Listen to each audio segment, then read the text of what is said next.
A perfect climate is a machine we can build. Inside a colossal rotating tube in space, weather obeys a schedule, rivers flow uphill, and entire forests grow under a manufactured sun.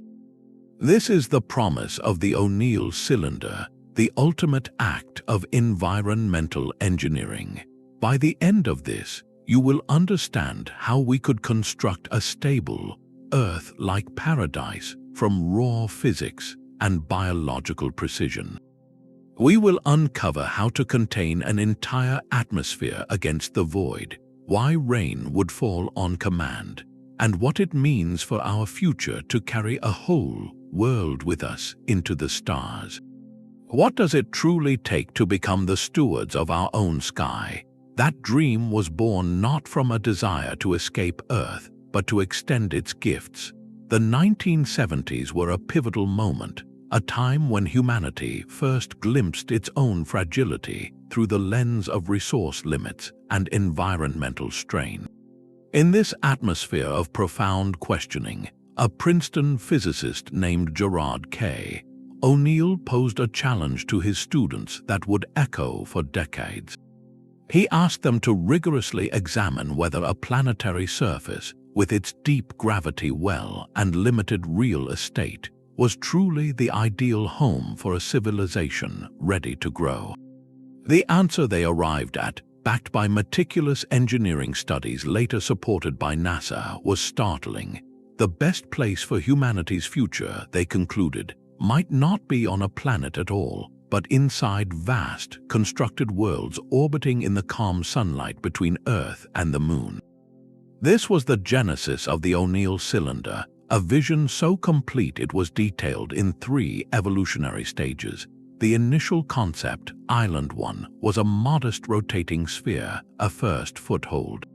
Island 2 expanded into a broader cylinder, and Island 3, the full realization, became the iconic image we hold today. A pair of colossal cylinders, each 20 miles long and 5 miles in diameter, rotating to provide Earth-like gravity along their inner landscapes. But these were never conceived as mere survival bunkers or austere space stations. From the very first sketches, they were designed as places of abundance, intended to support communities of millions with spacious living areas, natural sunlight reflected by giant mirrors, and fully closed ecological systems. The core objective was not just survival, but a high quality of life, offering what ONeill called a new frontier in the sky, with room for parks, rivers, and personal freedom that rivaled the best Earth had to offer. This foundational vision reframes everything. It tells us that engineering a perfect climate inside a cylinder isn't a technical afterthought, it is the entire point.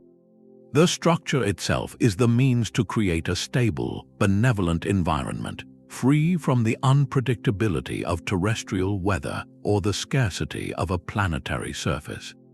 To step inside one would be to enter a world where the climate was designed for human flourishing from the very first blueprint. Rotation is the silent, invisible architect of this entire world. To stand on the inner surface of an ONeill cylinder is to experience a profound illusion, one crafted by centrifugal force.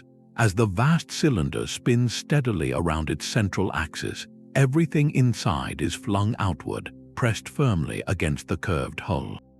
This force becomes your weight, holding your feet to the grass, keeping the atmosphere in place, and giving direction to every raindrop.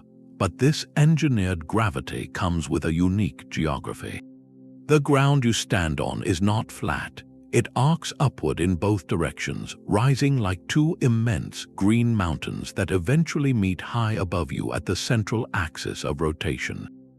Up there at the zero-gravity hub, the cylinder's long interior mirrors would float, and someone looking down would see the entire landscape wrapped around them, a panoramic strip of forests, lakes, and townships. This constant spin is far more than a convenience for walking. It is the fundamental driver of the climate itself.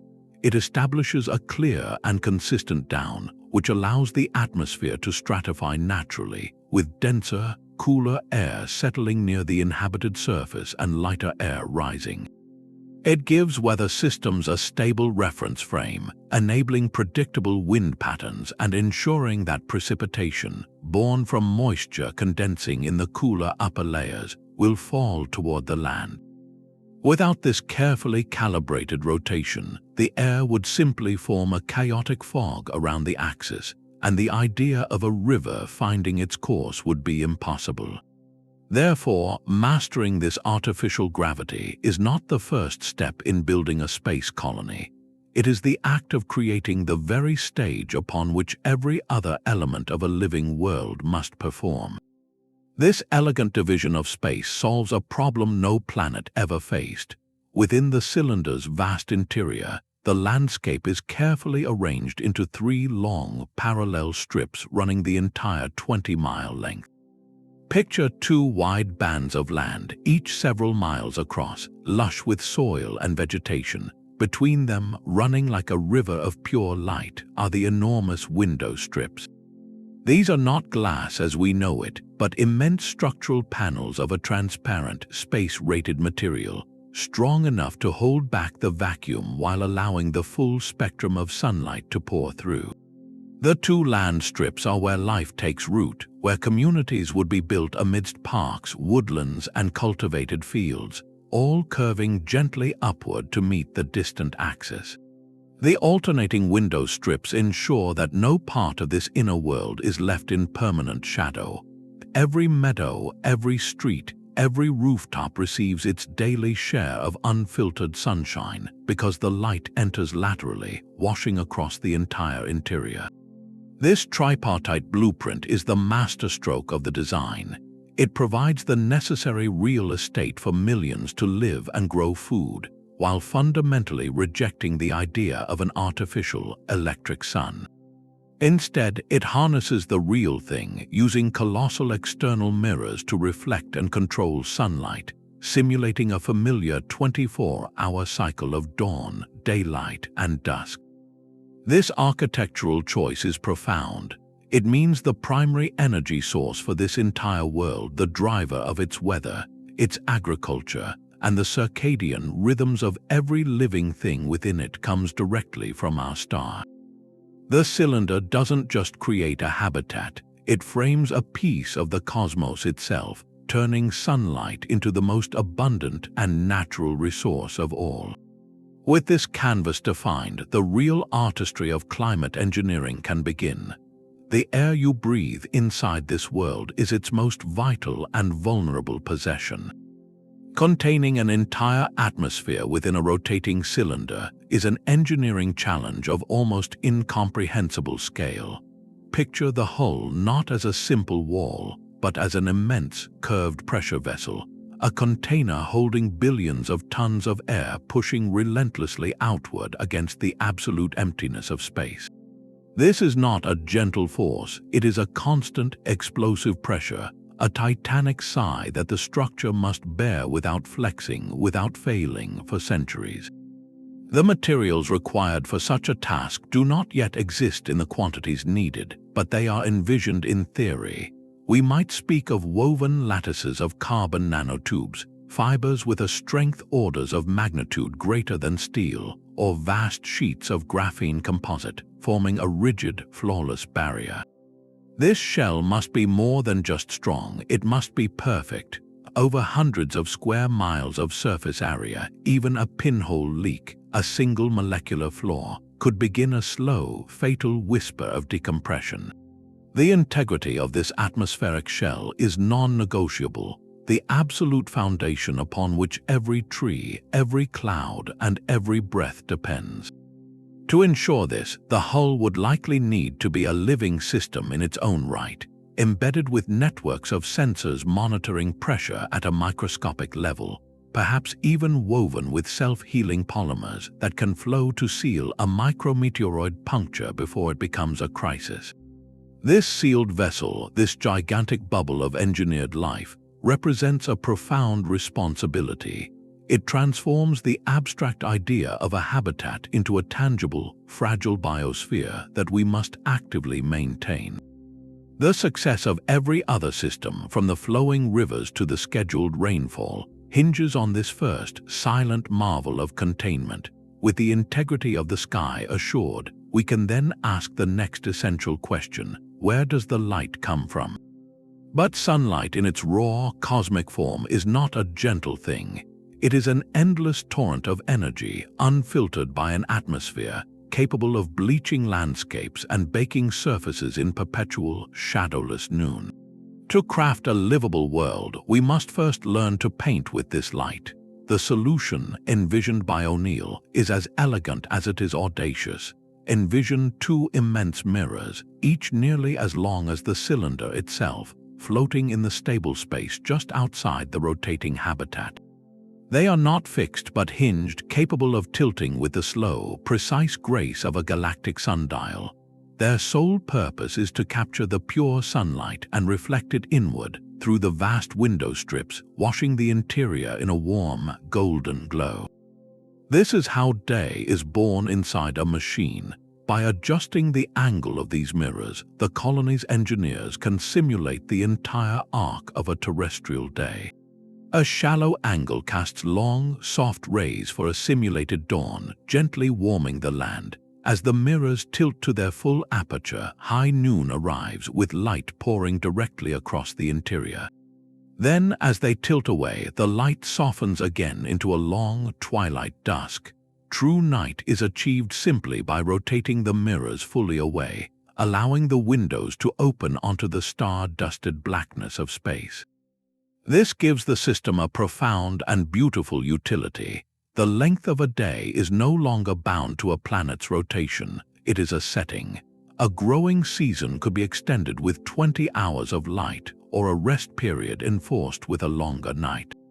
Different strips of land could receive slightly different intensities, creating microclimates perfect for a vineyard here, a rice paddy there. The sun, in this context, ceases to be a distant star we orbit. It becomes the most fundamental utility of the colony, a primary energy source whose flow we can meter and direct with the turn of a mirror. This mastery over light is the first active hand on the climate's thermostat, setting the stage for the air itself to begin its own, more complex dance. This perfect, sunlit world generates a quiet, constant hum of warmth. Every photon of light that enters through the windows, every breath exhaled by a person or a forest, every watt of power used by a home or a transport system ultimately converts into heat. On Earth, this excess thermal energy simply radiates out into the vast heat sink of the atmosphere and space, a process we take for granted. But inside a sealed cylinder, there is no out in the traditional sense. The heat has nowhere to go. Without a way to remove it, this manufactured Eden would, over days or weeks, transform into a stifling, uninhabitable greenhouse, its temperature climbing steadily until life became impossible. Therefore, the third engineering marvel is not about creating conditions, but about meticulously removing energy.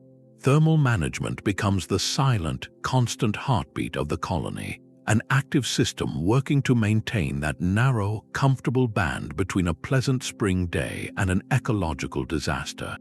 Imagine a network far more complex than any home air conditioning. Massive heat exchangers, likely built into the structural ribs of the cylinder itself, would act like a world-sized circulatory system. Coolant fluids would absorb warmth from the air and water, carrying it away from the living areas. This captured heat would then be pumped through heavily insulated conduits running along the outside of the rotating hull to vast wing-like radiator panels. These panels, facing the deep cold of space, would glow with a faint, invisible infrared light, bleeding the colony's excess warmth into the void. It is a continuous, vital exchange, a literal balancing of the books for energy. The system would need to be dynamic and incredibly sensitive. Adjustable louvers on the great windows could modulate incoming sunlight, much like closing blinds on a hot afternoon. During the simulated night cycle or in shaded areas designed for cooler climates, the process might reverse, with heating elements gently warming the air to prevent an unnatural chill. This is the true climate thermostat. It prevents the runaway accumulation that would cook the biosphere and counters the relentless loss that would freeze it. More than just comfort, this thermal equilibrium is what allows for predictable weather, stable growing seasons, and the health of every organism in the closed loop.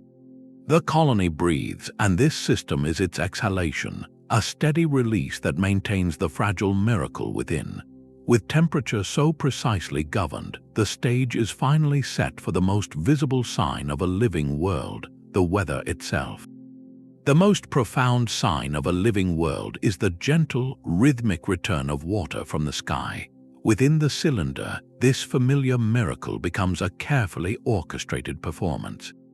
The entire hydrological cycle, from cloud to stream to tap, must operate as a flawless, closed-loop system, with not a single molecule of water ever leaving the circuit. It begins with the sun's energy reflected through the great windows, warming the lakes, rivers, and the vast green expanses of the land strips. Water evaporates from these surfaces, and plants release moisture through their leaves in a process called transpiration, filling the immense interior airspace with a gentle, rising humidity. This moisture gathers, forming clouds that drift along the predictable air currents established by the cylinder's rotation. These clouds then journey toward the cooler regions of the habitat. This is where the engineered geography plays its part, the mountainous terrain that curves up toward the central axis, or the vast, cooler end caps of the cylinder itself, act like continental ranges. As the moist air flows over these cooler surfaces, it condenses, creating scheduled rainfall or gentle mist that waters the forests and replenishes the reservoirs below. The water then follows gravity's constant pull, flowing down through engineered streambeds and river channels, designed not just for function but for beauty, winding through communities and wilderness before being gathered in large purification basins. Here, advanced but natural filtration systems, likely involving constructed wetlands and microbial communities, would clean the water before it is redistributed for drinking, agriculture, and all other needs.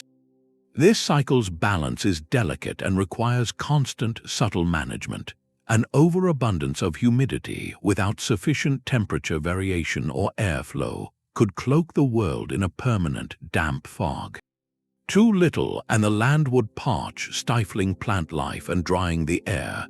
A network of environmental sensors would monitor humidity, temperature, and precipitation rates in real time, allowing the climate engineers to make tiny adjustments. They might slightly alter the mirror angles to increase or decrease solar heating in a specific region, or adjust the massive air circulation fans to steer moisture-laden clouds toward a cooler zone. In this way, the weather is not left to chance but guided, ensuring that every ecosystem receives the water it needs to thrive. The gentle rain on your window becomes less a random gift and more a promise kept by the entire system, a testament to the harmony possible when an environment is understood down to its last molecule. With the fundamental systems of gravity, light, temperature, and water in a state of precise balance, the cylinder transforms from a mere machine into a potential home. This leads us to the final and most complex layer of all, the living network that must sustain itself indefinitely. A gentle breeze is the breath of a living world. Inside the cylinder, where every other element of climate is so meticulously crafted, the air itself cannot be allowed to grow still. On Earth, our winds are born from immense forces, the differential heating of continents and oceans, and the mighty spin of the planet itself. Within the enclosed, rotating space of the habitat, these natural drivers exist, but in a far more subdued form. Sunlight washing across the window strips would warm the air in those zones, causing it to rise, while the cooler land beneath the vast structural ribs might create sinking currents. This natural convection would stir the atmosphere, but it might not be enough. Without consistent circulation, pockets of air could become stagnant, allowing humidity to pool, temperatures to stratify unevenly, and the vital exchange of gases like carbon dioxide for plants and oxygen for residents to slow to a crawl. Pollen from crops and trees would hang listlessly, failing to reach the blossoms that depend on it. The very feel of the air could grow heavy and still, losing that quality of freshness we associate with a thriving environment. Therefore, the climate engineers must become conductors of an invisible symphony, guiding the air with a gentle, deliberate hand. The solution lies not in attempting to recreate Earth's tempests, but in designing for consistent, benign movement. Imagine vast, slow-turning fans, silent as a whisper, integrated into the landscape architecture. They wouldn't be industrial blowers, but more like the subtle currents in a grand cathedral, positioned at strategic points, perhaps within the mountainous terrain or along the central axis, to encourage a soft, planet-wide exhale. Their purpose is to prevent stagnation, to ensure that a walk in the park always comes with a faint, pleasant caress of moving air, that every forest glade receives its share of breezes to rustle the leaves and carry seeds on their way. This artificial weather generation is a testament to a deeper understanding. It acknowledges that a perfect climate is not a static painting, but a dynamic, flowing system. The gentle wind becomes a utility, as essential as water and light, performing the quiet work of distribution. It carries warmth from sunlit areas to shaded groves. It sweeps moisture-laden air toward the cooler regions where it can condense as rain, and it mixes the atmosphere so that every breath is rich and balanced. In this carefully tuned environment, even the wind tells a story of harmony, a crafted reminder that within this arc, every element, even the invisible, is tended with intention. Yet a perfect sky and flowing water are not enough to make a world. They provide the stage, but the play requires actors. For the cylinder to be truly alive, for it to breathe and renew itself, it must be filled with life. This is the Biosphere challenge, the final and most delicate layer of engineering a perfect climate. We are not merely constructing a habitat, we are attempting to birth a miniature, self-sustaining Earth, a closed ecological system where every breath, every scrap of waste, and every nutrient must cycle endlessly. This transforms the project from an architectural marvel into a profound act of biological stewardship. The core system is known as a Controlled Ecological Life Support System, or CELSS, but on a scale never before attempted. It means every single organism, from the tallest tree in a central park to the smallest microbe in the soil, has a calculated, essential job. Nitrogen-fixing bacteria living in the roots of clover would replenish the soil, allowing crops to grow without synthetic fertilizers. Algae in vast, sunlit water treatment lagoons would scrub carbon dioxide from the air, produce oxygen, and help purify wastewater. Carefully selected species of insects might pollinate orchards, while small, managed populations of fish in aquaculture streams provide protein and help balance aquatic ecosystems. This is not a wild, untamed nature, but a curated symphony of life, each instrument tuned to support the whole. The risks here are biological, not mechanical. An imbalance is not a leak to be patched, but a cascade that could unravel the entire web. A single plant disease left unchecked could wipe out a primary oxygen-producing crop. An insect introduced for pest control could itself become a pest, overrunning gardens and disrupting food chains. The colony's environmental monitors would need to be biologists as much as engineers, constantly taking the pulse of this living entity, tracking population levels, soil health, and atmospheric gases with the vigilance of an intensive care unit. They would make gentle interventions, perhaps introducing a new predator to control an herbivore's numbers or adjusting light cycles to stress a particular invasive weed. This constant, subtle dance of management is what elevates the cylinder from a machine to a home. It becomes a living, breathing entity that we are not just visiting, but are inextricably a part of. Our waste feeds its cycles, and its air fills our lungs in a tangible, daily exchange. To succeed here is to prove we can do more than just survive in space. It demonstrates we can carry a fragment of Earth's vibrant, interdependent legacy with us, nurturing it with a wisdom that honors the complexity of the world we came from. Food in this world would not be a product of chance. In the cylinder's meticulously balanced climate, agriculture transforms from a battle against the elements into a symphony of pure efficiency. Here, the fundamental constraints of Earth farming simply vanish. There are no droughts, no floods, no unseasonable frosts to wipe out a harvest. The length of each day is a setting tailored to maximize photosynthesis for a specific crop. A field of wheat could bask under 20 hours of gentle, reflected sunlight to accelerate growth, while a vineyard might receive a more traditional cycle to develop complex flavors. Without invasive insects or blights carried on the wind from neighboring continents, the need for broad-spectrum pesticides disappears. This is not just an improvement on traditional methods, it is an entirely new agricultural paradigm built on predictability and control. To make the most of the precious, curved land strips, farming would almost certainly reach for the sky. Tiered terraces would climb the gentle slopes, and vast vertical farms, multi-story structures with carefully calibrated light spectra, could produce leafy greens and herbs with astonishing yields per square foot. In these controlled environments, soil itself might become optional. Hydroponic systems where plant roots dangle in a nutrient-rich water solution, and aeroponic systems, which mist the roots with a fine nutrient fog, would likely dominate. These methods use a fraction of the water of conventional farming, recycling every drop in a closed loop. The precise delivery of nutrients directly to the roots eliminates waste and runoff, creating a hyper-efficient production line for calories. The cylinder's unique geography introduces another fascinating variable. Gravity itself is not uniform everywhere. As you move up the sloping land toward the end caps, the centrifugal force weakens slightly.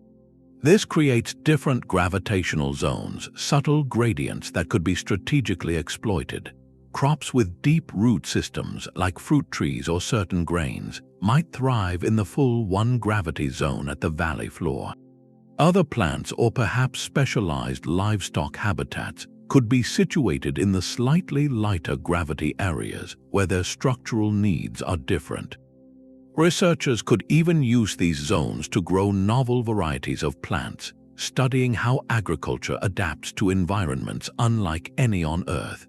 This is not a separate food factory bolted onto the habitat, it is the very heart of its biological loop.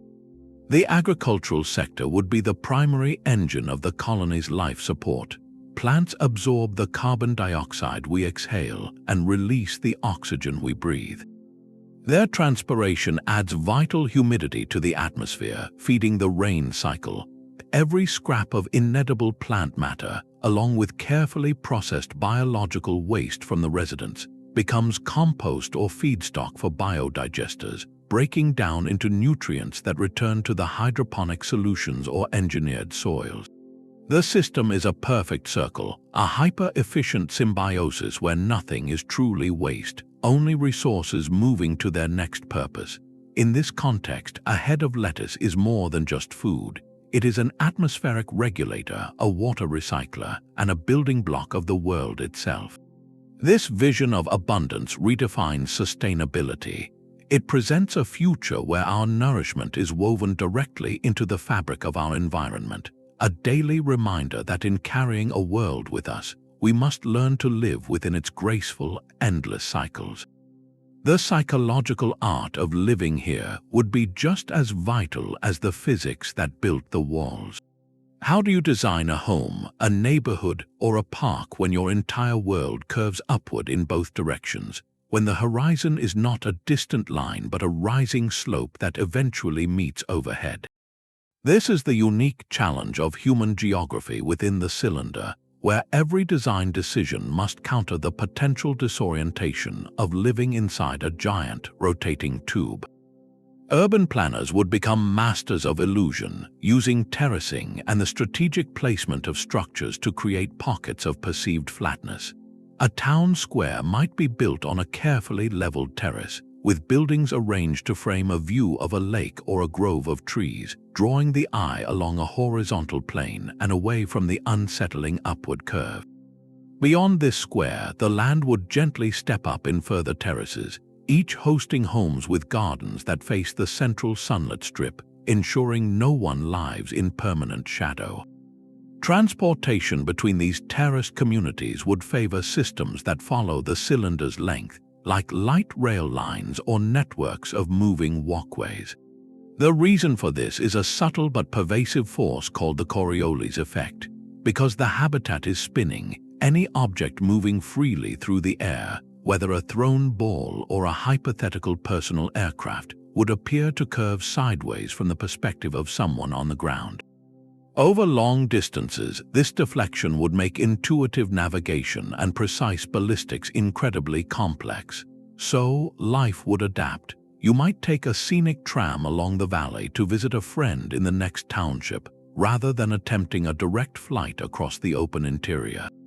Communities themselves would be designed for psychological comfort, nestled into what we might call simulated valleys. Using landscaping, clusters of taller trees, and carefully angled lighting, architects could create intimate, human-scale environments that feel sheltered and defined.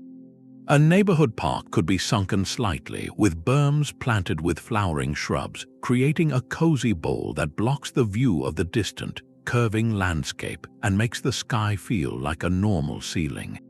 This intentional design proves a profound point. Habitability is not just about providing air, water, and food. It is about crafting a sense of place, belonging, and normalcy. The overwhelming vastness of the interior must be broken down into manageable, familiar pieces that the human mind can comprehend and call home. In doing so, we would learn that the most important climate to engineer is not the one measured by thermometers, but the one felt in the human heart. This subtle curve in the path of a thrown ball is the signature of a spinning world. The Coriolis effect, a force born from rotation, is not a dramatic pull but a quiet, constant influence on everything that moves freely within the cylinder. To you, standing on the inner surface, it would feel like a gentle, persistent nudge, a whisper of physics reminding you that you are living inside a machine in motion. If you were to toss a baseball directly toward a friend standing 100 yards away along the length of the cylinder, you would watch in mild surprise as the ball drifted steadily to the side during its flight, forcing your friend to step left or right to catch it. This deflection happens because your friend, further along the cylinder's curve, is actually moving at a slightly different speed relative to the axis of spin. From your perspective, their motion makes it seem as if an invisible hand is pushing the ball off course. This same principle governs the swirl of water draining from a sink. On Earth, the Coriolis effect is far too weak to influence something so small, but inside the vast, rotating space of the habitat, it could become a noticeable and consistent feature, with drains in the northern hemisphere of the cylinder, so to speak, perhaps spiraling one way, and drains in the southern hemisphere spiraling the opposite. This is more than a curious party trick. It is a fundamental design constraint. Urban planners would have to think carefully about open spaces and sports. A game of soccer or football would need adapted rules or specially designed playing fields that account for this lateral drift, turning athletic strategy into a fascinating exercise in predictive physics. The very layout of communities favoring terraced neighborhoods connected by linear transport is a direct and elegant adaptation to this force, choosing to work with the cylinder's geometry rather than fight against an invisible current. But the Coriolis effect's true power is revealed not in a game, but in the sky above. It is this force that would sculpt the cylinder's large-scale weather, organizing the atmosphere into broad, predictable bands of circulating air. Just as on Earth, where the Coriolis effect helps create the trade winds and the jet stream, Inside the habitat, it would take the rising warm air from the sunlit window strips and the sinking cooler air from the land and spin them into orderly, continent-sized convection cells. This could create a permanent, gentle westerly wind at certain altitudes or consistent easterlies at others, establishing a reliable backbone for the climate system. Engineers designing this world would not see the Coriolis effect as a problem to eliminate, but as a parameter to master. They would plug its predictable mathematics into their weather models, using it to ensure that rain clouds form in reliable patterns and that fresh air is distributed evenly throughout the vast interior. Plumbing systems for water recycling would be designed with the expected swirl in mind, and ventilation for buildings would account for the prevailing winds. In this way, a physics curiosity transforms into a managed utility, a silent partner in the quest for a perfect, predictable sky. Living with the Coriolis effect means learning a new intuition, where the path from here to there is never quite a straight line, but a graceful, calculated curve, a daily, gentle reminder that you're walking on the inside of a new kind of world. But a perfect climate is a fragile one, and its greatest enemy is invisible. Beyond the transparent windows and the gleaming hull, the deep space environment is not an empty void, but a sea of relentless energy. Cosmic rays, high-energy particles from distant supernova, and bursts of solar radiation from our own sun constantly wash over any object in space. For the living world inside the cylinder, this radiation is a silent, existential threat. It is not merely a danger to human health, though prolonged exposure would indeed carry significant risks. More subtly, and perhaps more dangerously, this radiation could slowly unravel the very systems that sustain life. High-energy particles can break apart the molecules of the atmosphere itself, altering its delicate chemical balance over time. They could damage the sensitive electronics of the climate control systems, disrupt the genetic material of plants in the agricultural sectors, and destabilize the microbial communities that are the unseen engines of the closed-loop ecology. Therefore, engineering a stable climate is not just about managing sunlight and air, it is about building a fortress against an invisible storm. The first line of defense is surprisingly familiar: the cylinder's own atmosphere. The miles-thick blanket of air provides a substantial shield, much like Earth's atmosphere does, scattering and absorbing a great deal of incoming radiation before it reaches the surface. But for the long-term stability required over generations, this alone is not enough. The true guardian is the hull itself, transformed from a simple pressure wall into a layered radiation barrier. Engineers envision storing vast quantities of material within the structural cavities of the hull, a dense, passive shield. Two leading candidates are water and regolith, the loose rocky soil found on the Moon or asteroids. Water, already essential for life, is an excellent radiation absorber due to its hydrogen content. It could be circulated in tanks that form part of the hull's backbone, serving the dual purpose of thermal management and shielding. Regolith, essentially processed lunar soil, offers massive bulk and could be packed into compartments, creating a several-meter-thick rocky barrier that would stop most particles dead. This shielding would be a constant, silent presence, a fundamental part of the architecture that is never seen but always working. Its design is a critical climate parameter, as effective shielding determines the longevity of the atmospheric composition and the health of the biosphere. A breach in this protection or an insufficient design would allow a slow, insidious degradation, where the air might gradually become less breathable and the ecosystems more prone to failure. Thus, the climate engineers must also be radiation engineers. Their calculations for mirror angles and airflow are made with the knowledge of what lies beyond the walls. The goal is to create not just a bubble of air, but a true oasis, a volume of space so thoroughly insulated from the cosmic environment that within it, A tree can grow for 100 years without its cells being peppered by alien particles, and a child can look up at the manufactured sky without a trace of the universe's harshness reaching them. This invisible shield is the ultimate guarantor of the climate's perfection, the quiet promise that the spring day inside the cylinder will not and cannot be eroded by the silent sea outside. The sheer scale of this vision demands a new kind of alchemy. Constructing a habitat 20 miles long and 5 miles across is not a matter of shipping prefabricated parts from Earth. The numbers make that impossible. We are speaking of moving and processing millions, perhaps billions, of tons of raw material. Launching that mass from Earth's deep gravity well would be an economic and energetic impossibility, a project that would consume the entire planet's industrial output for generations. So, if we cannot bring the mountain to the factory, we must build the factory at the mountain. The only feasible source for such astronomical quantities of steel, glass, and soil is already waiting for us in space, on the airless surfaces of the Moon or within the metal-rich bodies of asteroids. This transforms the entire endeavor.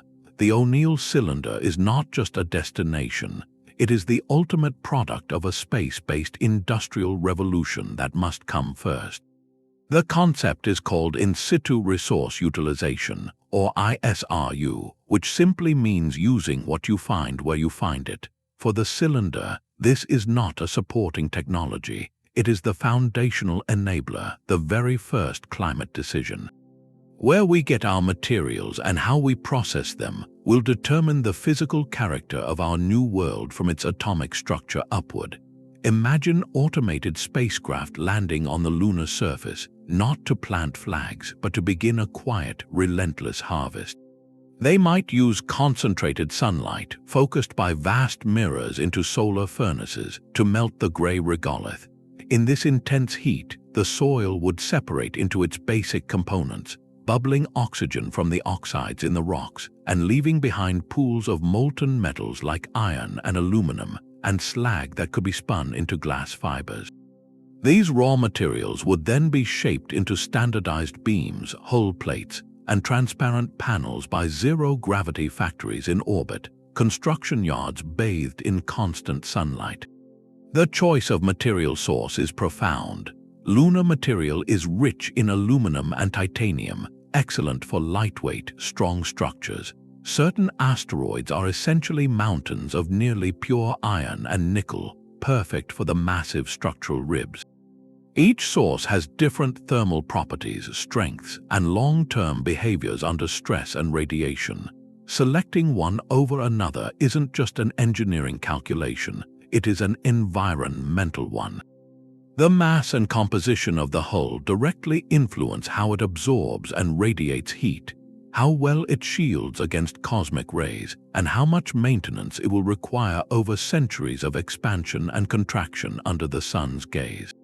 A hull built from asteroid iron might retain heat differently than one made from lunar aluminum composites, subtly changing the energy balance the thermal management systems must maintain.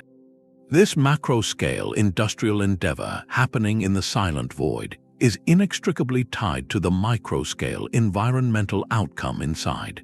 The quality of the sunlight, the stability of the temperature, even the acoustic properties of the landscape, all begin with the choice of a mining site millions of miles away. In this way, the act of construction becomes the first and most definitive act of climate engineering, baking the essence of other worlds into the sky of our new home. The silent hum of life in this world has a very real, very demanding appetite for power. While sunlight pours through the windows to feed the plants and define the day, it is electricity that drives the hidden machinery of paradise. Think of the immense energy required to spin those colossal mirrors with flawless precision, to pump billions of gallons of water through purification and irrigation loops, to run the vast, silent fans that stir the atmosphere, and to operate the sprawling heat exchangers that bleed warmth into space. Add to that the needs of homes, workshops, laboratories, and transport systems for millions of people. The energy economy of an ONeill cylinder isn't just another utility. It is the foundational metabolism of the entire enclosed biosphere.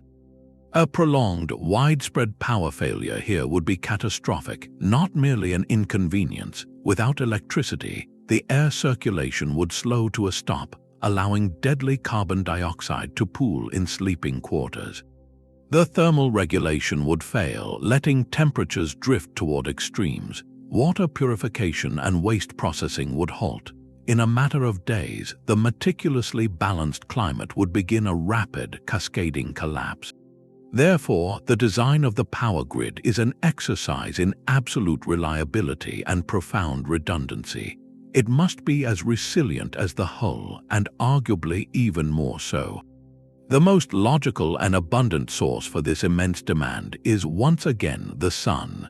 The exterior of the cylinder and the vast, static structures of the construction zone around it would be sheathed in ultra-efficient solar panels, basking in the unfiltered, 24-hour sunlight of space. These arrays would be monumental, capturing many times the energy that filters through the interior windows for life and light. They would be divided into countless independent segments with overlapping distribution networks, so that a micrometeoroid impact or a technical fault in one sector could not black out an entire land strip. For long-term stability and to power energy-intensive industries like metal processing or new construction, the colony might look to a more concentrated source. In the farther future, compact fusion reactors could become the ideal cornerstone of this grid. Imagine a small, contained star, a fusion torch, providing a steady, titanic output from a handful of hydrogen isotopes. Such a source would offer density and reliability unmatched by even the largest solar farms, especially useful during the cylinder's night cycle when the external mirrors are turned away. Regardless of the primary source, the energy infrastructure would be layered and self-healing. Massive banks of superconducting magnets or advanced chemical batteries would store surplus energy, smoothing out demand and providing instant backup. The grid itself would be a smart, distributed network, constantly rerouting power around faults and prioritizing life-critical systems without human intervention. In this context, flipping a light switch or adjusting a thermostat becomes a direct interaction with the colony's most vital organ. The steady flow of electrons is the breath in the lungs of the climate systems, the signal along the nerves of the environmental controls. Its uninterrupted rhythm is the silent promise that the spring morning outside your window is not a fleeting miracle, but a permanent, engineered reality. This relentless demand for perfect power leads us to a deeper, more philosophical question about the society that would emerge from such a perfect machine.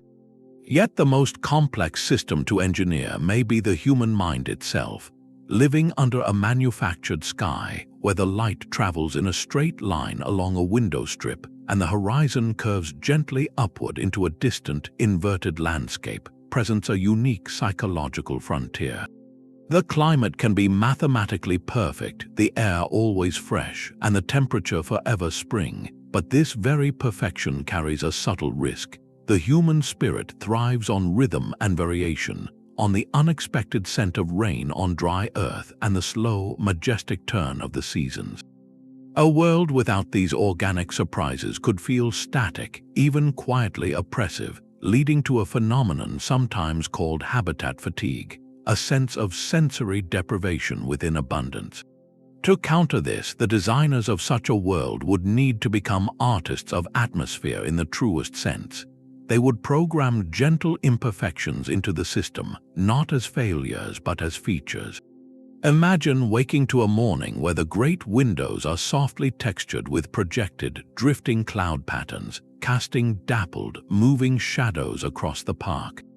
Or walking through an arboretum where the genetically selected trees are programmed to shift through a subtle, coordinated palette of autumn colors on a 6-month cycle, even as the temperature remains constant, creating a visual rhythm of time passing.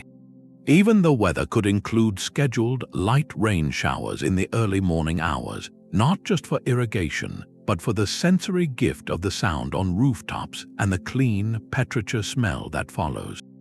These are not lies, but curated experiences, essential nutrients for psychological well-being in a completely controlled environment. They acknowledge that a perfect climate is not one of rigid constancy, but one that includes the poetry of change.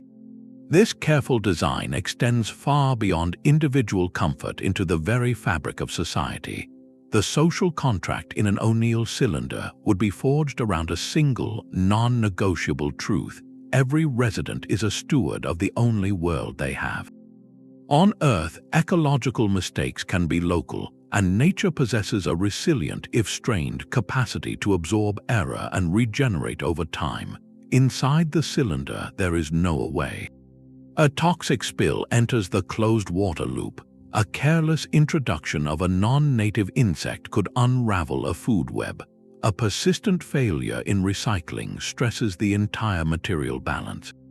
Here, conservation is not a virtuous choice, it is the absolute prerequisite for survival. This reality would likely foster a conservation ethic deeper and more intrinsic than any environmental movement on Earth. From a young age, children would learn the interconnectedness of their world in the most tangible way, understanding that the air in their lungs was filtered by the leaves on a tree they helped plant, and that the water they drank cycled through their community's wetlands. Responsibility would be woven into daily life, not as a burden but as a shared cultural value, the price and privilege of living in a garden they must all tend together. This profound interdependence could reshape society itself, prioritizing long-term stability, scientific literacy, and collective decision-making, creating a culture where the health of the atmospheric system is as vital a topic as economics or governance. In such a place, the climate is more than weather, it is the ultimate common ground. A smaller radius changes everything about the air we breathe. The Kalpana One concept, a design championed by researcher Al Globus, presents a cylinder not 20 miles long, but a few hundred meters in radius. This is a habitat scaled for a pioneering community of thousands, not millions, and its compact size reveals a fundamental truth about engineered climates. The vast air volume of a classic ONeill cylinder acts as a tremendous thermal buffer, absorbing the heat from a sunny afternoon or the metabolic warmth of a city and smoothing it out over time, much like an ocean moderates a coastal climate. In the more intimate space of a Kalpana One, that buffer is dramatically reduced. The entire atmospheric mass is smaller, more concentrated. This means a single industrial process, a temporary spike in energy use across the habitat, or even a scheduled change in the mirror angles can shift the air temperature and composition more rapidly and more drastically. There is simply less sky to dilute the change. Consequently, the climate control systems cannot afford to be merely responsive. They must become anticipatory, operating with a sensitivity and speed far beyond what a larger habitat would require. Every watt of excess heat, every kilogram of carbon dioxide exhaled by the residents, carries more weight in the environmental balance sheet. The margin for error shrinks, demanding a level of precision we are only beginning to master in our most advanced closed-loop experiments on Earth. This forced precision, however, is not a drawback but the entire point of starting smaller. These compact designs are the essential crucibles, the manageable test beds where we can prove the core principles of a rotating biosphere without the unimaginable cost and risk of a first attempt at a continental scale. Within a Kalpana One, we could run a real-world experiment for decades, observing how a curated forest ecosystem responds to artificial day-night cycles, how water purification loops handle the load of a full community, and how human psychology adapts to life inside a gently curving landscape. We could stumble, learn, and iterate here on a stage where a mistake is a valuable data point, not an existential catastrophe. The lessons learned in atmosphere management, agricultural integration, and social dynamics within these smaller arcs would become the invaluable blueprints for the giants that follow. They transform the grand vision from a distant dream into a logical progression, a staircase of engineering where each step, no matter how modest, solidifies our confidence to build the next one, higher and closer to that perfect, Earth-like sky. The sheer complexity of this living machine defies human management. Picture the trillions of data points generated every second, from the pH of a single root zone in a vertical farm to the subtle pressure differential across a square mile of hull, from the chlorophyll fluorescence of an entire forest canopy to the spectral analysis of sunlight filtering through the window strips. No team of engineers, no matter how large, could process this flood of information in real time, let alone synthesize it into coherent decisions to keep the world in balance. This is where the role of a superhuman steward becomes not just helpful but essential. An artificial intelligence woven into the very fabric of the habitat would become the omnipresent conductor of this climatic symphony. It would be the silent, ever-watchful mind of the world itself. This AI would integrate streams of data from millions of sensors, a nervous system spanning soil, air, water, and structure. It would listen to the heartbeat of the biosphere, detecting patterns invisible to us. Is a particular strain of nitrogen-fixing bacteria in the southern agricultural sector beginning to underperform? The AI would notice the slight, early shift in soil chemistry and adjust nutrient delivery schedules in that zone, perhaps even activating a backup microbial culture, all before the first crop showed any sign of stress. Is a tiny, persistent leak in a coolant line for the thermal radiators causing a half-degree temperature creep in the northern residential terraces? The AI would correlate the thermal anomaly with pump efficiency data, pinpoint the location, and dispatch a maintenance drone, all while subtly increasing coolant flow elsewhere to compensate, ensuring no resident ever felt a change in the air. Its primary function would be predictive stability. By modeling the system in exquisite, real-time detail, it could run millions of simulations per second, foreseeing potential feedback loops long before they become crises.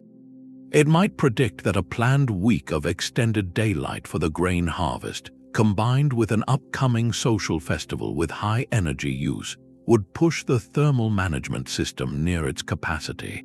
In response, it could proactively schedule a slight increase in radiator output, or gently dim the great mirrors by 1% during the afternoon lull, a change imperceptible to any living thing but crucial for the machine's equilibrium. Yet this intelligence would do more than just maintain a steady state. Given overarching goals by its human partners, it could optimize the entire world for different purposes. In one decade, the priority might be maximum agricultural yield to support a population surge. The AI could then fine-tune light spectra, humidity, and nutrient delivery across every farm to coax out every possible calorie. In another era, the goal might shift to artistic expression or ecological diversity, and the same system could sculpt microclimates to nurture rare orchids or recreate the misty ambience of a terrestrial rainforest.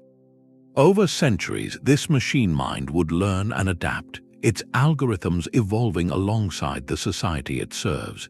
It would remember every storm it prevented, every harvest it optimized, every atmospheric balance it restored. In this vision, the perfect climate ceases to be a static condition we achieve. It becomes an intelligent, responsive entity, a dynamic and ongoing conversation between human aspiration and machine precision. The sky itself learns the rhythms of its inhabitants, and in return teaches them the profound responsibility of tending to a world that knows its own name. The cost of a perfect world is measured not in currency, but in unprecedented collaboration. Building a single ONeill cylinder would represent the largest engineering project in human history, dwarfing the combined scale of every skyscraper, dam, and canal ever constructed on Earth.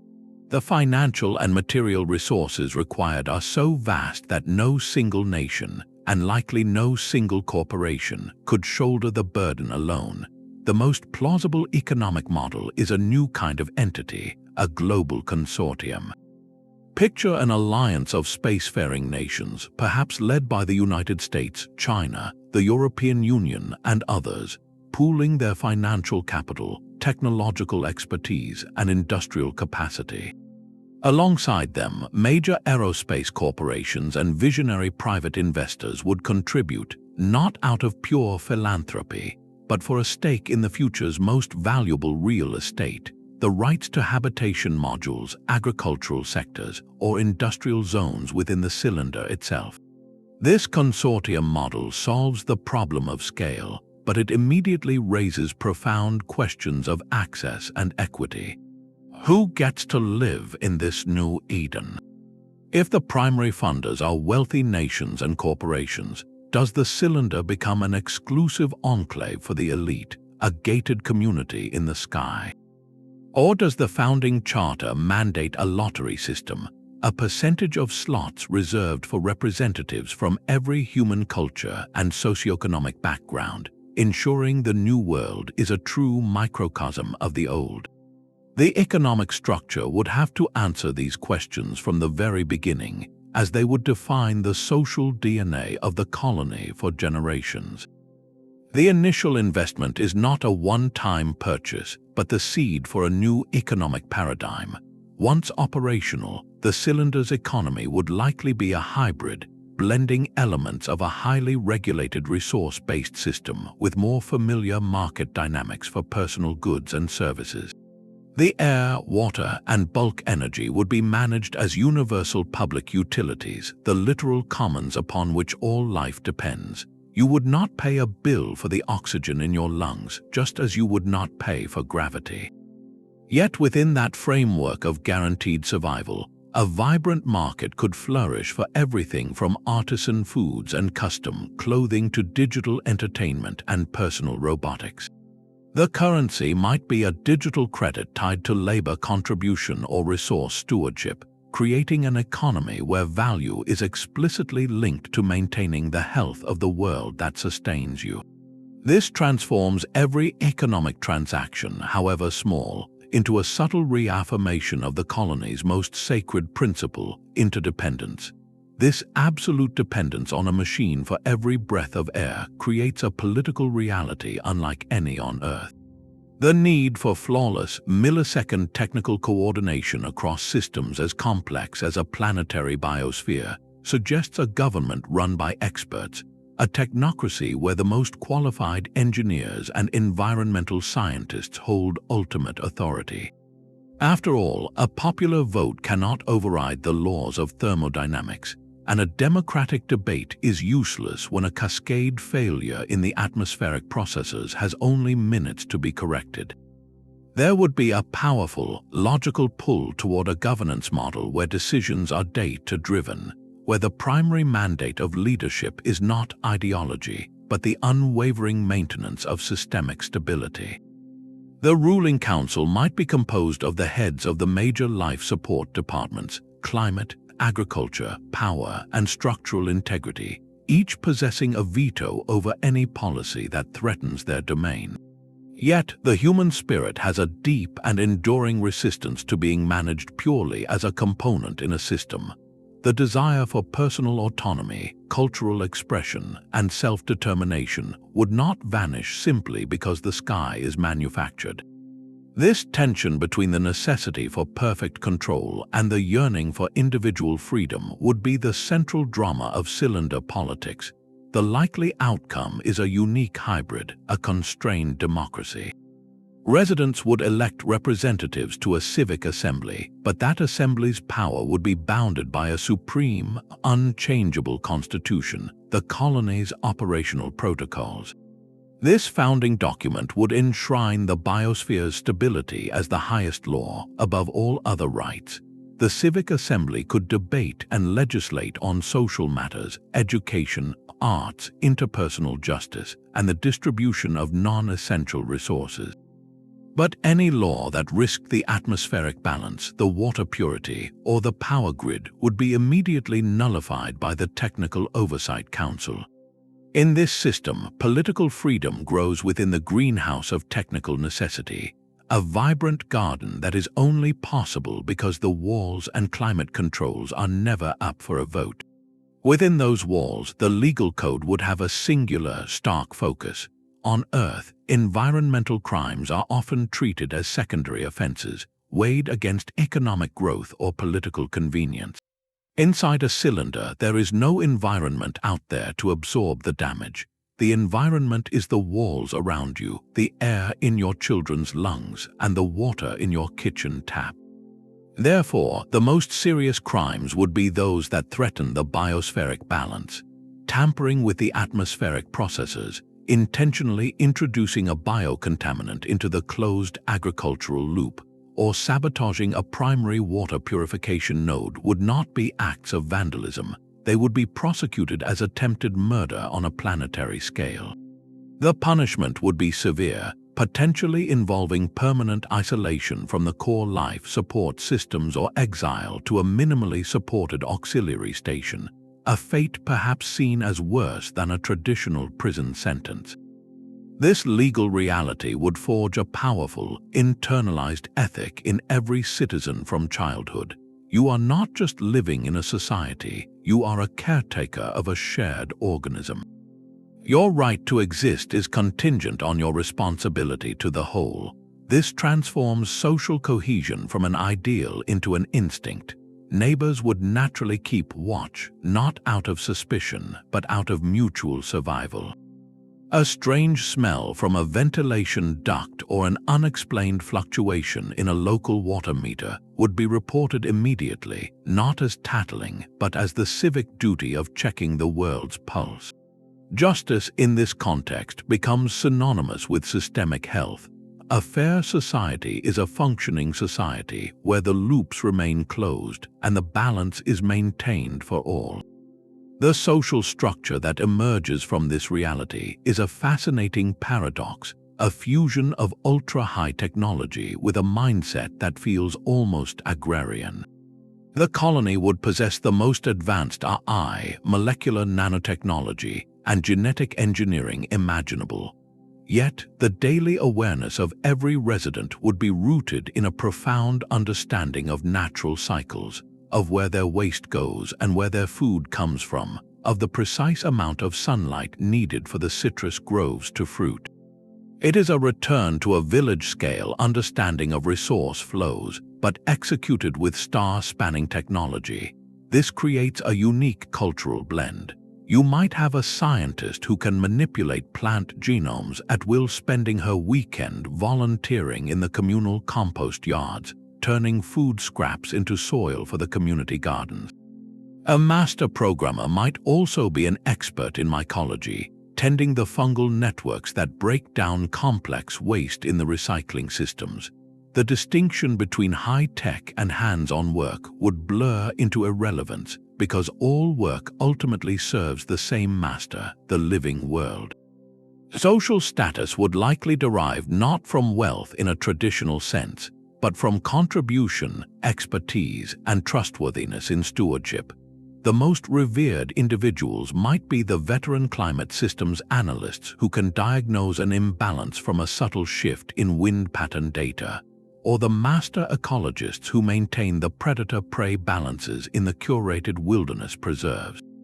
This culture would inherently value long-term thinking, scientific literacy, and consensus building, because short-term thinking or factional conflict directly threatens the life support systems everyone shares. The cylinder, therefore, becomes more than a habitat. It becomes a school for a new kind of citizenship, teaching a lesson our Earth desperately needs to learn, that true security and freedom are found not in dominating an environment, but in becoming inseparable from its careful, perpetual care. Specialization would transform these worlds into a living economy. In a future where not one, but dozens of ONeill cylinders orbit together, a profound new dynamic emerges. Each habitat, while self-sufficient in its core life support, might choose to cultivate a unique strength, a defining export for its neighbors. One cylinder, with vast solar arrays and access to metallic asteroids, could become a hub for zero-gravity manufacturing, producing the sleek hull plates and complex machinery for newer colonies.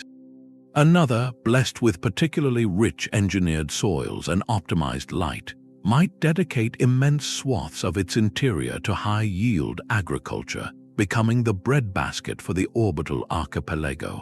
A third could sculpt its landscape into breathtaking parks, serene lakes, and cultural centers, specializing in recreation, tourism, and the arts. This division of labor is a natural step for any growing civilization, but in the context of closed biospheres, it gives rise to a novel form of commerce, the trade of environmental commodities themselves. Think of it as an exchange of breath and water between worlds. A cylinder running massive algae farms for food and carbon scrubbing might find itself with a slight, consistent surplus of oxygen in its atmospheric mix. Meanwhile, its neighbor, a manufacturing center, might consume more oxygen in industrial processes or require extra nitrogen to buffer its own air composition. They could arrange a transfer, shipping canisters of pure gas through the void, not as a rescue mission, but as a routine economic transaction, balancing the metabolic rates of two distinct biospheres. Similarly, a colony with advanced water purification from a glacier-like ice deposit might trade liters of pristine H2O for another's harvest of specialized medical plants. This turns the fundamental elements of life into currencies, their flow governed by treaties and real-time environmental data. The physical act of moving these commodities between rotating worlds is a ballet of precision. You cannot simply open a window. Transport ships, likely autonomous freighters, would need to match the spin of the destination cylinder at a dedicated docking port, usually located at the zero-gravity hub or a non-rotating spine. The cargo, whether gaseous, liquid, or organic, would then pass through a series of rigorous decontamination airlocks. Every molecule would be scanned for microbial stowaways, for a pollen grain, or a spore that could become an invasive species in the receiving world's delicate ecology. A single lapse here could introduce a blight or an animal parasite that could ripple through an entire agricultural sector, a lesson in biosecurity learned from centuries of terrestrial mistakes. This creates a networked system of biospheres, an inter-habitat ecology where no cylinder is an island. The climate stability of the agricultural world becomes a matter of economic security for the manufacturing world, and vice versa. A solar flare that damages the radiator panels of one colony could lead to a temporary shortage of a critical machine part, affecting the climate control systems of others down the trade chain. The environmental data of each world becomes a shared resource, with AI systems across the network constantly analyzing flows, predicting needs, and optimizing exchanges to maintain a grand orbital equilibrium. In this future, a perfect climate is no longer just an achievement of internal engineering. It becomes a collaborative art, sustained by the quiet hum of commerce between spinning worlds in the silent night. A perfect climate is not a finished painting, but a canvas waiting for generations of artists. The initial engineering of the cylinder provides the ultimate stable platform, a flawless foundation of light, gravity, and air. Yet, once that first forest takes root and the first child is born under the manufactured sky, the story truly begins. Over centuries, the meticulously balanced systems would start to breathe with a life of their own. The engineered soil, initially a sterile, optimized blend of minerals and nutrients, would begin a slow, organic transformation. Earthworms and microorganisms introduced for waste processing would multiply and diversify, their interactions creating new, complex layers of humus. This soil would develop its own unique character, distinct from any earthly loam, shaped by the cylinder's specific light cycles, consistent moisture, and the particular mix of decaying matter from its own curated plants. It would become a living archive, its chemistry telling the story of every harvest, every fallen leaf, and every community that tended it.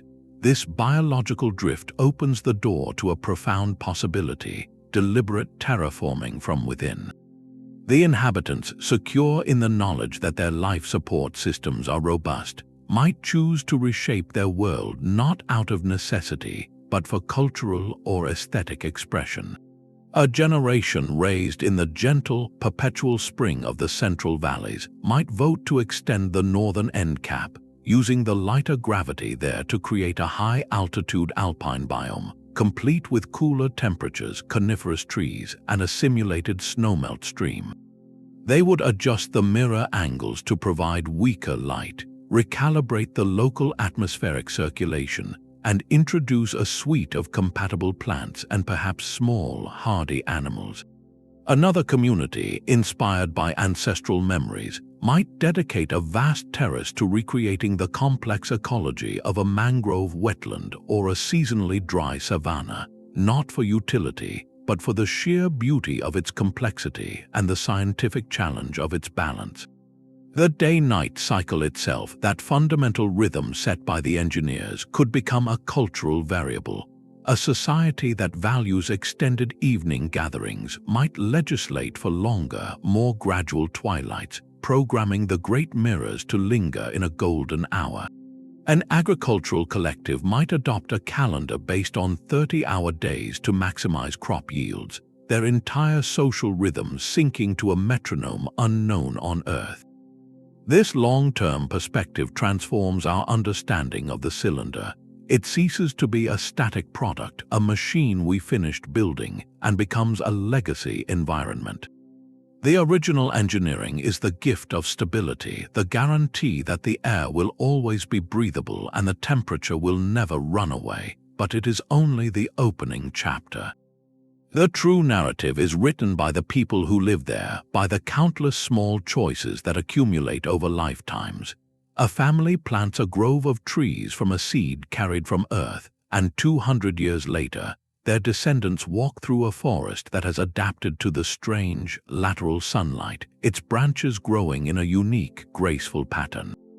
A community decides to reintroduce a small, managed population of songbirds for their music, and over generations, their melodies evolve in the acoustics of the curved world. Each of these acts is a gentle form of terraforming, a conscious participation in the evolution of a living world. The cylinder, therefore, is not a substitute for Earth, but a new branch on the tree of life's possibility. It is a garden where the gardeners are also the landscape, where every breath contributes to the atmosphere and every action is weighed against its impact on the whole. This legacy environment teaches a humbling and beautiful lesson: that the ultimate purpose of engineering a perfect climate is not to achieve control, but to create the stable space where the unpredictable, glorious process of life can safely unfold its own future. This immense control carries an equally profound responsibility. Within the sealed world of a cylinder, there is no margin for error, no forgiving wilderness to absorb a mistake. A chemical spill does not merely pollute a local river, it enters the only water loop that exists. An introduced pest is not contained to one farm, it spreads through the only biosphere there is. This reality places every resident, from the lead climate engineer to the youngest child, on a razor's edge of stewardship. The ethical imperative here is absolute, woven into the very physics of survival. Sustainability is not a virtuous goal, it is the non-negotiable baseline for existence. Every resource, from a breath of air to a joule of heat, is accounted for in a closed ledger that must always balance. This fosters a culture built on the precautionary principle, where any new action, any change to the system, is scrutinized for potential ripple effects decades or even centuries down the line. The knowledge that a single cascading failure could impact millions not only demands flawless engineering, but also forges a powerful social contract of intergenerational care. You are not just living for yourself or even for your children. You are maintaining a world for all the generations that will follow, each equally dependent on the decisions you make today. This long-term perspective becomes a core ethic, a quiet understanding that the true measure of success is not a booming economy this year, but a stable atmospheric reading in 100 years. Yet this power to design a climate from scratch raises a deeper, more philosophical challenge. Once the survival mechanics are assured, a more subtle question emerges. Who gets to decide what perfect actually means? Is the ideal human environment one of uniform, gentle spring, day after day, year after year? Or does the human spirit require variation, the invigorating chill of a simulated winter, or the dry heat of a desert biome preserved for its stark beauty? These are not engineering problems with single right answers. They are questions of values, of culture, and of psychology. A committee of efficiency experts might design for maximum agricultural output and energy conservation, creating a landscape of highly productive, minimalist greenery. A council of artists and ecologists might argue for the intrinsic value of diverse, less productive ecosystems, for the sound of wind in pine trees that serve no practical purpose other than to nourish the soul. There is no external nature here to impose its will. Every raindrop, every breeze, every shade of color in the sunset is a choice. This forces a society to consciously define what a good life entails, to debate what aspects of Earth's beautiful, chaotic, and sometimes harsh environment are worth recreating and which are best left behind. The answer likely lies not in a single vision, but in a commitment to manage diversity. The cylinder's greatest gift may be its ability to host many climates under one long roof. One vast terrace could be a warm, humid rainforest, while another, through careful control of irrigation and airflow, becomes a tranquil, temperate woodland. The end cap regions, with their lower effective gravity, could host unique low-gravity gardens or serene aquatic environments. This allows for choice and for discovery. It acknowledges that perfection might be a menu, not a mandate. One person's perfect afternoon might be a walk through a misty redwood grove, while another's is sitting in the sun-dappled grass of a meadow. By designing for this variety, the colony embraces a more nuanced ethic, one that values psychological well-being and cultural expression as highly as thermodynamic efficiency. It makes room for the unexpected, for the quiet awe of a habitat that can still surprise its inhabitants with a hidden garden or a carefully scheduled season of falling leaves. In the end, the ultimate ethical test of this perfect machine is not whether it can sustain life, but what kind of life it encourages us to build. It asks us to look in the mirror of our own creation and decide what, out of all the beauty and complexity of a living world, we deem essential enough to carry with us forever. The silent perfection of this world is built upon a single, unspoken fear. For all its beauty and balance, the cylinder is a bubble of life suspended in an infinite void, and the void is unforgiving. We must therefore ask the hardest question of all: what happens when the perfect machine fails? Not a minor sensor glitch or a temporary power fluctuation, but a catastrophic event, a sudden tear in the fabric of reality that contains this sky. A major hull breach from a rogue asteroid fragment, the catastrophic shattering of a primary mirror, or a cascading failure that plunges the entire grid into darkness. These are the nightmares that climate engineers must design against. Redundancy is the first and most obvious commandment. Every critical system would have not just a backup, but backups for the backups. Multiple independent power grids duplicate atmospheric processors in separate, shielded compartments, and segregated life support zones with their own emergency reserves of air and water. The habitat itself would be compartmentalized with massive, automatic bulkhead doors ready to slam shut, isolating a breached section to save the whole. Deep within the structural ribs, pressurized emergency shelters, stocked for long-term survival, would offer a final refuge, yet hardware redundancy alone is not enough. The ultimate test is the system's inherent biological and thermal resilience, its capacity to absorb a shock without immediately collapsing. Consider the sudden loss of a primary mirror. Sunlight vanishes and the interior is plunged into an artificial night that could last for days or weeks during repairs. The temperature would begin a steady, alarming drop. But would it be a fatal plunge or a managed descent? The answer lies in the design of the thermal mass. The vast bodies of water in the lakes and reservoirs, the stone of the terraced landscapes, even the dense soil itself, all act as a planetary battery, slowly releasing stored heat.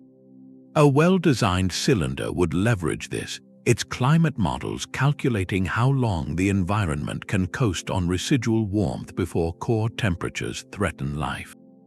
This is the principle of graceful degradation, designing the system so that if it must fail, it fails slowly, predictably, and with ample time for a human response. The ecology itself becomes a buffer. Could the curated forests and wetlands withstand a prolonged chill? Hardy, genetically selected plant species with a wide thermal tolerance would be chosen not just for yield but for survivability. Microbial life in the soil, crucial for nutrient cycles, might enter a dormant state waiting for the light to return. This resilience is not an accident. It is a deliberate engineering parameter, as critical as the thickness of the hull. It asks the engineers to think in terms of time. How many hours do we have to restore primary power before the air processes freeze? How many days to patch a hull breach before atmospheric pressure drops below a recoverable level? This focus on survivability, on designing for the unthinkable, is what separates a viable, long-term home from a fragile, short-term experiment. It acknowledges that perfection is not the absence of failure, but the presence of a plan woven into the very bones of the world, ensuring that when the unexpected trial comes, the garden does not wither, but holds its breath and waits for its stewards to make it right. The gentle chime is not an alarm, but the soft glow of simulated dawn spilling across your bedroom floor. You rise and look out the window, not at a sunrise, but at a long, brilliant strip of light slowly igniting along the cylinder's central axis, washing the terraced town below in tones of gold and rose. The air carries a clean, complex scent, damp soil from the overnight irrigation cycle, and the sweet perfume of night-blooming jasmine from the agroforest just beyond the community square. It is a smell not of wilderness but of a garden tended by an entire world, a programmed morning breeze, timed to coincide with the light's arrival, whispers through the leaves of the genetically curated maple outside, a soft rustle that signals the start of another day in a place where the weather is a promise kept. Your morning routine is interwoven with the rhythm of the habitat. The water from your tap is cool and tastes faintly of minerals from the mountain springs at the northern end cap, a flavor profile tracked and cherished by local connoisseurs. As you prepare a breakfast of fruits grown 3 terraces over and grains from the vast agricultural band, you glance at the public environmental dashboard displayed on your living wall. It glows with serene green indicators.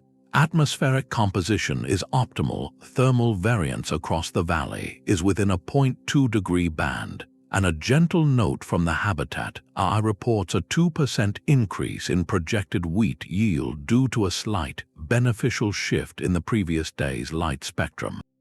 This is not a report of emergency, but a shared bulletin of health, a daily affirmation that the world is functioning as designed. Your commute is a journey through engineered wonder that has become mundane. You board a silent tram that glides along a track following the curve of the land. Out the window, a river flows beside you, its water sparkling as it runs steadily uphill, defying every terrestrial instinct. The force that pulls it is not gravity as Earth knows it, but the cylinder's relentless spin, a fact so fundamental it has faded into background knowledge. Children learn it in primary school, and adults simply appreciate the sight of the water's persistent climb toward the distant, green mountains that arc overhead. You pass neighborhoods nestled into their terraced bowls, each with a unique character, some with rooftops covered in moss for additional thermal insulation, others with vertical gardens cascading down their sunward walls. The sense is not of a cramped city, but of a continuous, curated landscape where human settlement is just another ecological feature. By midday, you might take lunch in a park that occupies one of the smaller, secondary valleys. The grass is a specific cultivar designed for resilience and comfort, and the trees are placed to create dappled shade patterns that shift with the simulated sun's passage. A friend mentions the upcoming autumn drift, a month-long period where the leaf colors in the central woodland will be programmed to shift through a breathtaking display of reds and oranges, even as the temperature holds steady. This is not a deception, but a celebrated cultural event, a piece of artistic programming for the soul. Life here feels profoundly normal, peaceful, and secure. The anxieties of terrestrial existence, the threats of storms, droughts, or unpredictable scarcity, are historical lessons, not daily concerns. This is the ultimate, quiet triumph of the climate engineers, a victory so complete it becomes invisible. They have not just built a machine that sustains life, they have crafted a context so stable, so benevolent, and so deeply integrated that its artificial origins recede. The wonder is no longer in the how, but in the lived experience it enables. The cylinder's spin is the reason you can stand on the grass, the mirrors are the reason you feel warmth on your skin, and the closed loops are the reason the air smells so clean. Yet you rarely think of these things, you simply live. You worry about your work, you cherish your friendships, you plan for the future, all under a sky that was built by human hands. The greatest success of this perfect climate is that it allows its inhabitants to forget, even for a moment, that they are living inside a miracle, and to feel, instead, that they are simply home. This silent, perfected world holds up a mirror to our own. The ONeill cylinder represents the pinnacle of our environmental ambition, not as a fantasy of escape, but as the ultimate expression of care. It is a challenge that merges the boldest engineering with the most delicate ecological wisdom, demanding we become masters of physics and humble students of life's interconnected web. To build one is to accept that a perfect climate is not a gift of nature we find, but a dynamic, hard-won achievement. It is a state of balance maintained by intelligence, vigilance, and a relentless commitment to maintenance, where every breath is part of a calculated, beautiful loop. As we stand on the brink of becoming a multi-planetary species, these concepts force a profound duality within us. On one hand, they instill a deep, aching appreciation for the complex, forgiving biosphere we evolved within. Earth, with its vast oceans that buffer temperature and its resilient, global ecosystems that absorb our errors, is a miracle of stability we have only begun to comprehend. The cylinder, by contrast, lays bare the staggering fragility of a living system, showing us the precise cost of every breath of clean air and every drop of pure water. This understanding does not diminish our home planet, it elevates our reverence for it. Simultaneously, this knowledge empowers us. It allows us to imagine carrying the essence of a living world to the stars, not as a photograph or a sealed sample, but as a functioning, breathing reality. We learn that we are not forever bound to planetary surfaces, but can learn to build our own gardens in the void, provided we bring with us not just technology, but the wisdom to tend it. The cylinder is a tutor, teaching that survival in space is a technical problem, but creating a home is a philosophical and biological art. The journey to build such a place may span generations, a project of patience that redefines human timescales. Yet it charts a course toward a future of infinite possibilities and profound responsibility. It suggests a destiny where we are no longer just inhabitants of a world, but its gentle architects learning to craft skies that nurture and sustain. This vision of engineered heavens asks us what we value enough to recreate, and what kind of caretakers we are willing to become. If this exploration of balance and ambition resonated with you, share your thoughts below on what single aspect of cylinder life intrigues you the most, and subscribe to journey with us into more futures made real.